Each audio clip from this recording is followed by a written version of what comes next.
Mobius sighed in relief as the door of his living quarters closed behind him, allowing his work facade to slip away. Exhaustion dragged at him in full force. He looked over the main entrance of the apartment, feeling more welcome than ever. It wasn't often that he got a break from working.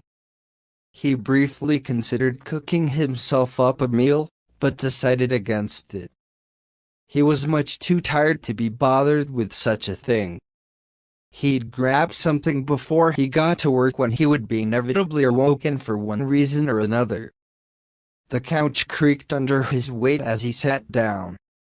He slipped off his shoes and pulled off his jacket, laying it across the nearest armrest.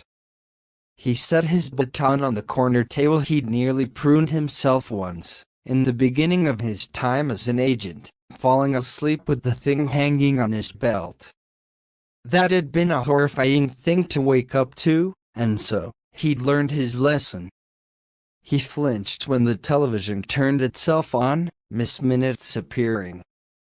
The clock began to tell him of the most recent discoveries and news around the base, but he didn't pay it any mind. Another variant or two pruned, whatever. It was normal. Normal enough, anyway. Mobius allowed his shoulders to slowly sag. He let out another sigh as his head fell into his hands. He ran a hand through his short cropped hair, massaging his temples. His skin felt as cool as his mind felt detached from reality. He frowned as the face of a little boy flashed before his eyes, heart clenching at the memory of the mission he'd just wrapped up.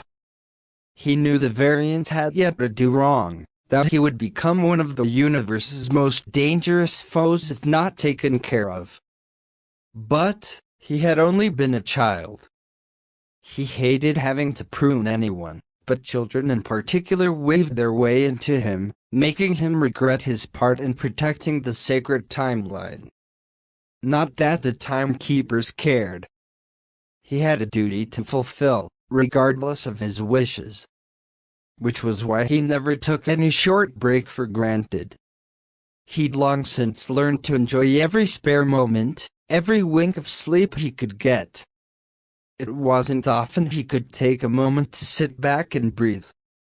As he lay back on the couch, wearing his day clothes, he'd learned that it was completely and utterly pointless to even bother changing to rest when the door could burst open at any moment and the expression of a man resigned to his fate. He closed his eyes. Minutes droned on, clueless to his lack of attention.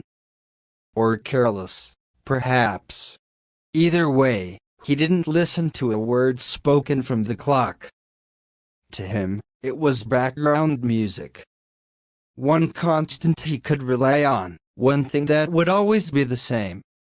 It brought him peace, somehow. Mobius felt his stiff form relax, melting into the cushions of the couch. However short the time he'd be allowed to sleep, he'd certainly be thankful for it. If there was ever a time he'd needed it most, that was now. A small smile tugged at the corners of his lips in relief as he felt the welcoming tendrils of sleep pull at him.